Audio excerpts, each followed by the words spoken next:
So I guess all of you know where Spain is. It's not like Sri Lanka, no? It's not so far from you. Okay, so no mention about that. Spain has a population of 47 million people, right? We have a mild climate, except for the past 2 weeks that we had this big snowstorm and we were skiing in Madrid streets. Okay, this is something that happens every 50 to 60 years. Okay, so it's been a long time since last time. The first couple of days were very nice and enjoyable. After that, it was a disaster, okay, for everything, as you can imagine, because we are not prepared for it, okay? We have 8,000 kilometers of coastline. Probably most of you have been enjoying Spanish beaches, okay, which are of high quality, very nice, okay? Our GDP is 1.2 and a half, let's say, almost 1.3 billion, 1,300 billion euros, okay, which is about 26,000 euros per capita. This is figures of 2019, okay, before we hit the pandemic, okay. The expected GDP growth for 2020 will be minus 12%, which is probably one of the worst figures that we will see in the European Union, and I will explain why a little bit later on. Okay. You need to speak. You need to speak a little louder. Okay. Better like that. Okay. So even with all these issues that we have, Spain is still the fourth economy in the European Union and 14th in the world, okay, which is not bad, okay. 70%, this is something I got the other day, and 70% of Forbes 2000 firms are operating in Spain, okay, which is a very good sign of, it's a stable economy, okay, with political stability in general terms, okay. Okay, the largest contributors to GDP in the Spanish economy. Okay, we see that tourism accounts for 15%. It's probably the largest. Okay, tourism is our petroleum. We always say. Okay, Spain is the second most visited country in the world with 84 million visitors in 2019. Okay, this is one of the reasons why our GDP for 2020 has fallen so much. Okay, because of these traveling restrictions due to COVID-19. Okay, also construction takes a big share of it, 14%. Okay, health, commerce. Okay. Unemployment rate, which is this is one of the dark sides of this country, is 14% with a special impact of those that are younger than 30 years old and or older than 50 years old. Okay, why this such a high unemployment figure? One of the most reasons is because most of our economy is sustained on seasonality. Okay, so it's highly affected by season. Okay, so for example, tourism has a peak in the summertime, which is huge. Okay, then our unemployment rate goes down very much. But then October comes and many of these hotels, restaurants located at the beaches, they are closing down. Okay, so our employment rate goes up. Same happens with agriculture. We are a very strong agricultural country, so we have different peaks of when they are collecting the yields and stuff. But then in some places, people are unemployed, let's say 8 months a year, and then they work for it, okay, which is something quite strange, but it's like that. Okay, about the company, we started operations in January 2011, so we are 10 years old. Okay, we have 3 direct employees, 3 people that are working, let's say, full time for the company, including myself. And then, we have a number of specialized collaborators that, for depending on the project, we might need certain things that we don't have in place. And then we just call these people and ask them to come on board for a specific project. Okay, our headquarters are near Madrid. We are about 15 minutes from the city center. Okay, so we are avoiding all the traffic of the city and all the skiing in the city. And then we have very easy access whenever it's necessary. Okay, this is great. Okay, so even though our company is 10 years old, myself, which is the founder, okay, by the way, I'm half Swiss, half Spanish. My second last name is Barbie, which is a Swiss last name. Okay, my mother was Swiss, from Switzerland. Okay, and so I've been doing this type of job for 20 something years already. Okay, I was, for example, general manager for a Norwegian company in Southern Europe. Okay, I was about 30 years old when I was holding this position. I was also working in a Russian Spanish company. Okay, and we were doing commodity trading, and I was part of the management board. I have been responsible for the Spanish market, Spain and Portugal actually, for a big Japanese trading house, okay, called Marubeni. I don't know if you have heard about Marubeni before, but I was the guy in Spain, let's say, for Marubeni for many, many years, okay. And I was also, after that, I was managing director of a British joint venture between actually was a joint venture between a British company and a Spanish company, okay. So, and I was in charge of Southern Europe and Latin American market. And this is when everything started, okay.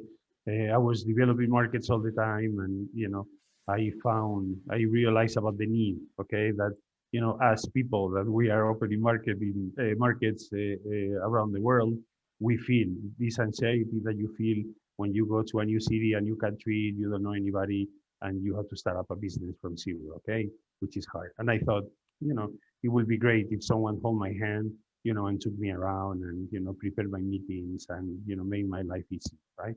And this is how Almanor International was born after that idea, okay? I'm also an associated professor at a very important university in Spain. It's called IE, Instituto de Empresa, okay?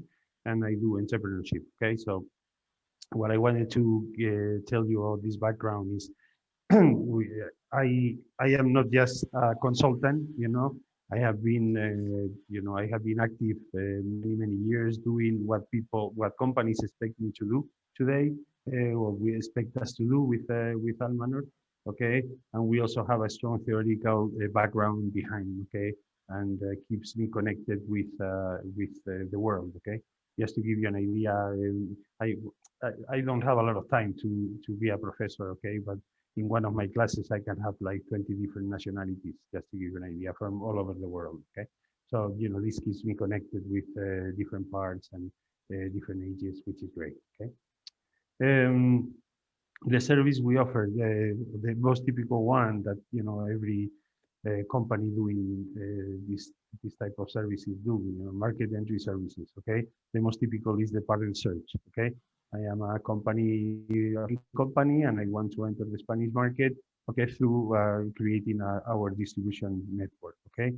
A single importer, Spain is a very big country, okay? So sometimes we have to look for different distributors in different regions, okay? Another thing we do is market settle. Okay, and I don't want to find a distributor, but I want to be in Spain with my own people, and I need help to get settled. Okay, we also do investment type of things. So, for example, we collaborate with an American financial group, and we try to find investors for their assets in Spain and other European countries sometimes, okay? We also do investor search. For example, we work a lot with franchise business, right? So, a restaurant from the United States, for example, that they want to enter the Spanish market, and they need to find their master franchisees or their area developers, okay? And we do that for them. We also do promotion in Spain. For example, if you have a big event in your countries of origin, okay, let's say, for example, we have an exhibition. So normally, this is the most typical project. You have an exhibition, you want to attract Spanish buyers or visitors or even exhibitors into your trade fair. Okay, then we do a promotion. Sometimes it takes 6 months, 7 months, okay, or more, and we are promoting this exhibition in our country. Okay, local outsource of resources. Okay, I have a case study that I will show you later on, and it will be explained later. But basically, imagine you need just an easy example. You need, let's say, someone that will take care of your sales in Spain. Okay, but you don't want to deploy resources like opening a company or doing this or doing that, we have done that a couple of times. What we do is we hire that person ourselves, and then we send you an invoice every month for the cost of that person. And then we can add layers on top of that. For example, management layers or human resources layers or anything that this might be necessary. Okay. Local resources search. Okay, imagine you want to fabricate something in Spain, whatever it is, then we can find this this perfect partner for you or the machinery, whatever. Okay. Then we also do project support and management. For example, if you have a project in Spain that you have to deliver because you have won a tender, for example, okay, then we could be your project man. We could provide you project management or project support as necessary, and any other.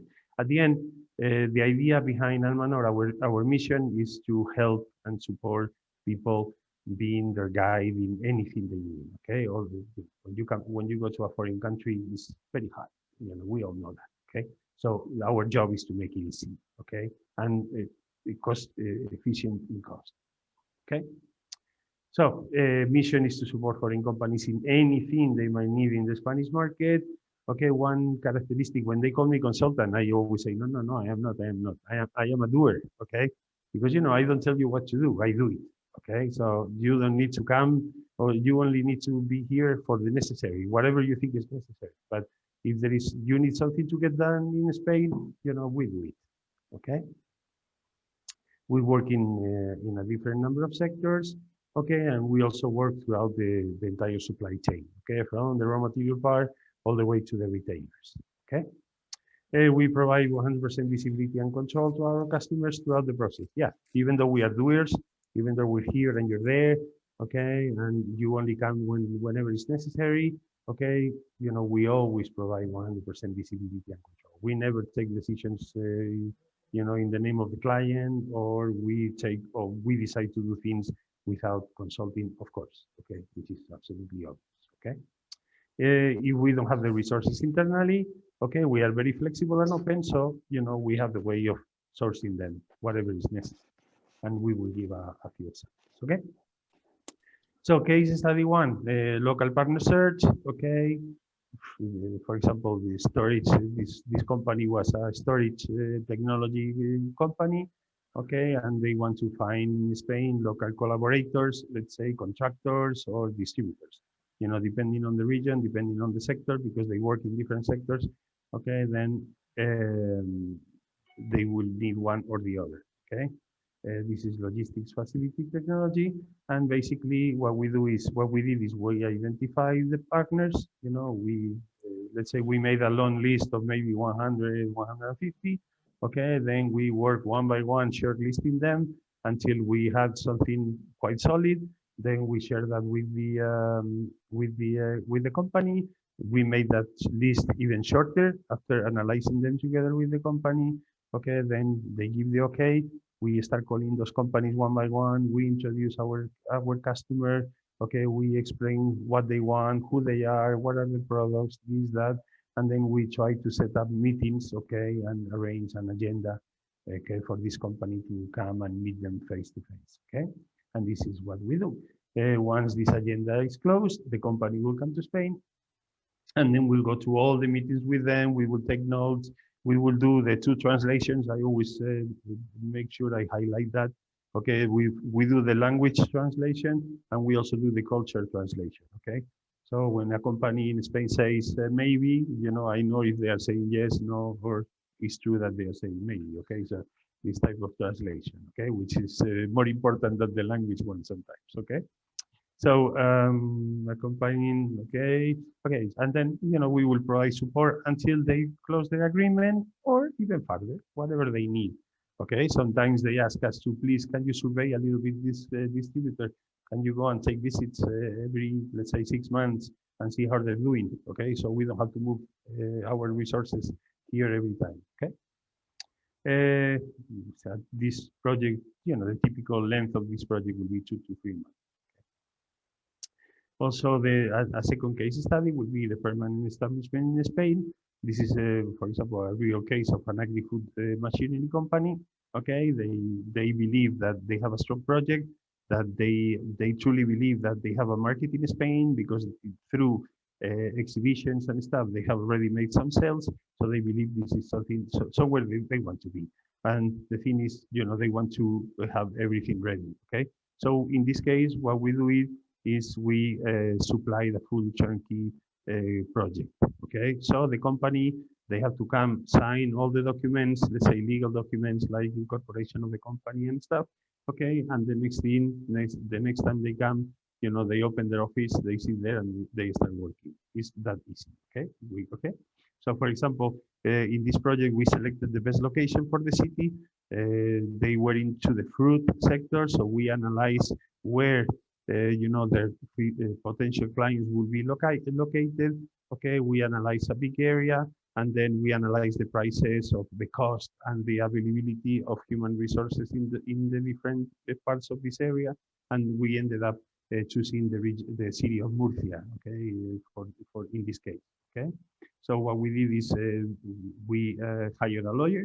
Okay, which is someone that is collaborating with us constantly. Okay, someone that we trust. And then we prepare all the incorporation documents. We prepare a bank account for them. We search and selected an accounting firm, okay, someone that will do their taxes and accounting in Spain. We search for offices, actually. I spent 2 days visiting, I don't know, like maybe 20, 25 different offices to see which one they will fit the most for them. Okay, we prepared things like renting companies, storage facilities. Okay, and very important too, we selected two people for them. Okay, so we selected one technical manager and one commercial manager. Okay, what did I do that myself? No, once again, no. We had some specialized people that we always collaborate with. Okay, and these people were the ones in charge of selecting this. They are experts in human resources selection. Okay, and they did a fantastic job. Okay, so tax registration, social security, everything. Okay, but the important thing is they have to come once. Okay, they sign all the incorporation of the company, the bank account, everything, and the next time they came, sorry, they interviewed, of course, these candidates, and they selected the final one. And the next time they came, everything was ready to start, working immediately. Okay, this took a little bit longer. This is a project of about 5 months. Okay, only incorporating a company in Spain might take more than a month. It's not very friendly, to be honest. Okay, this is why our support was quite important. Okay. And a case study in the investor search, it will be, for example, this is something that we are continuously doing since about 1 year and a half ago.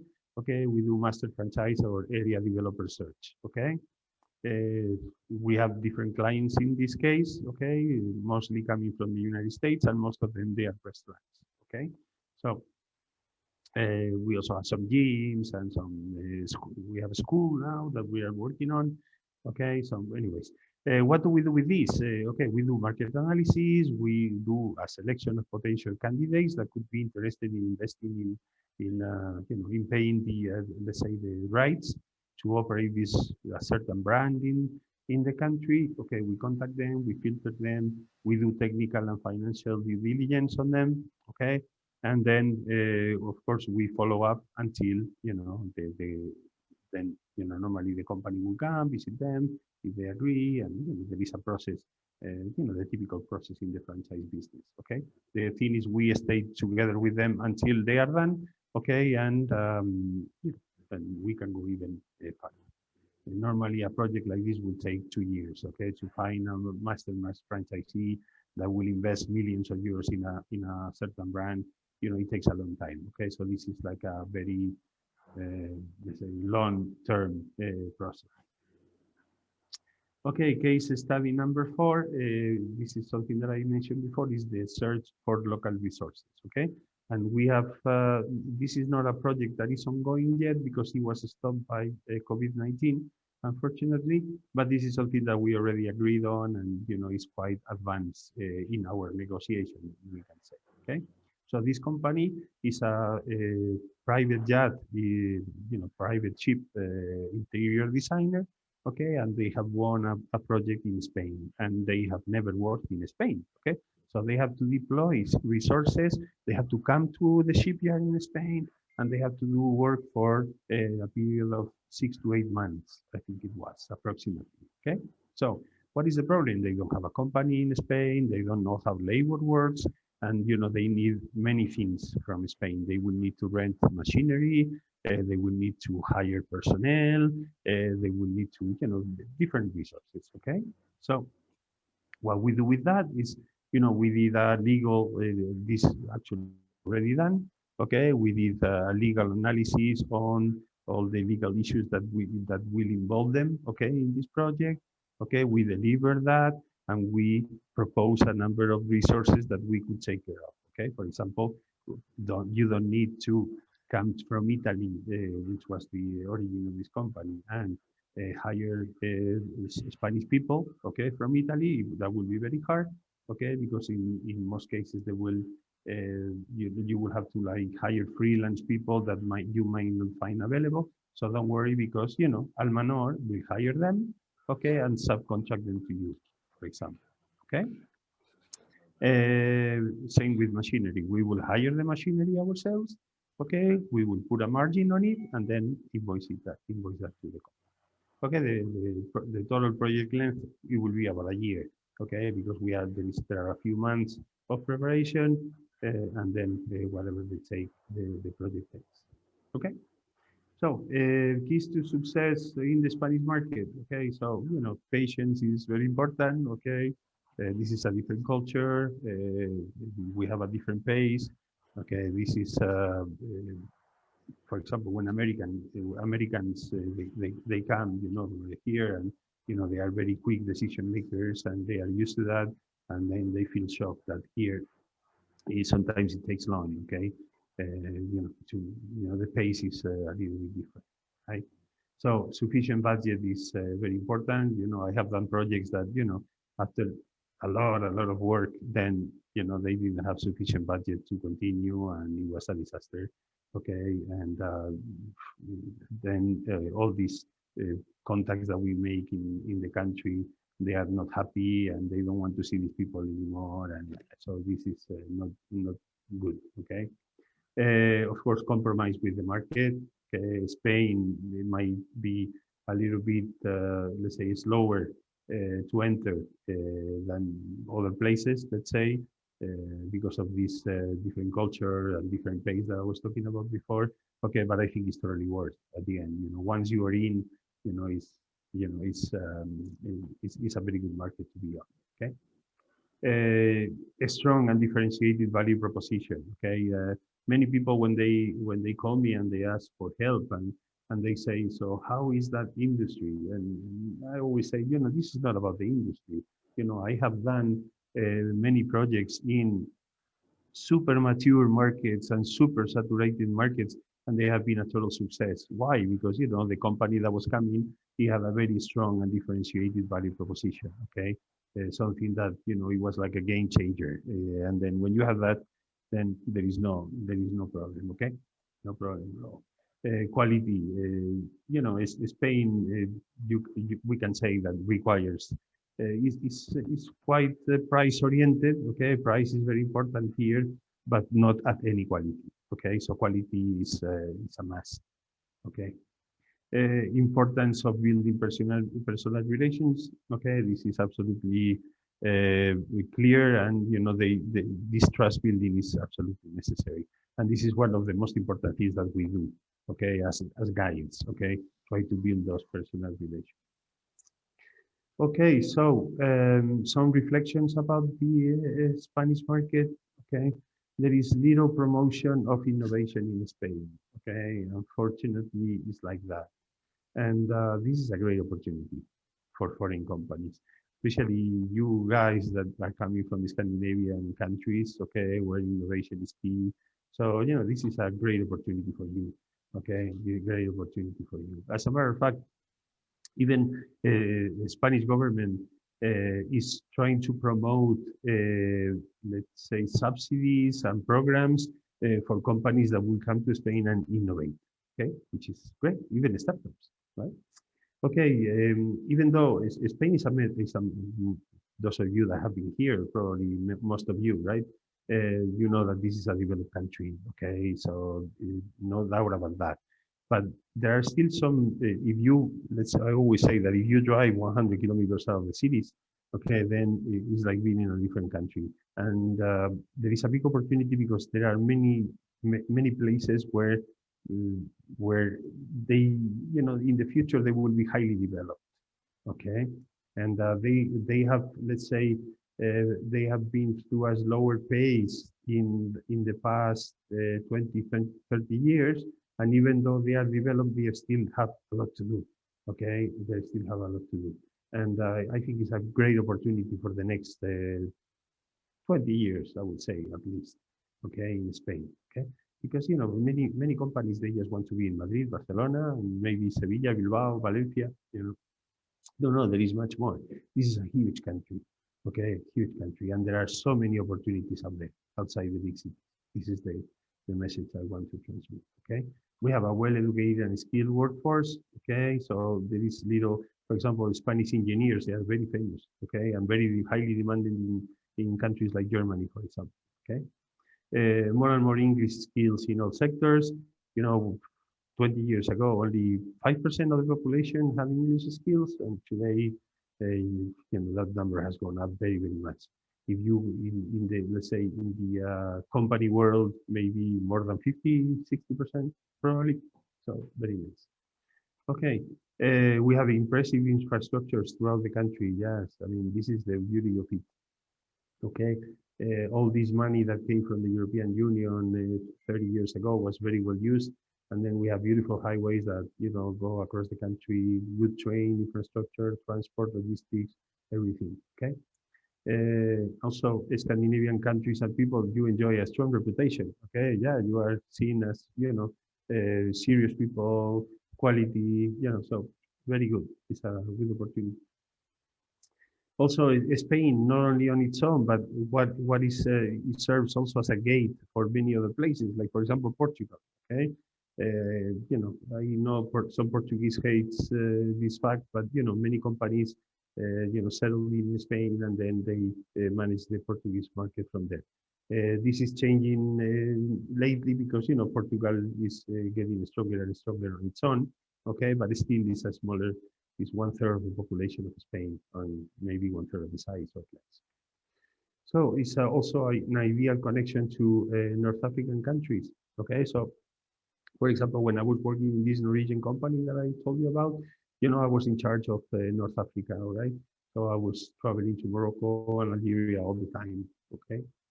The ideal connection to Latin American countries too, okay? This is clear, of course.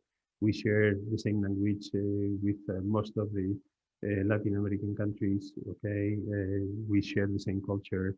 We are very close to each other, okay? So it's a good thing, okay? It's a good thing to put this filter in the middle, okay? Many companies do that, okay?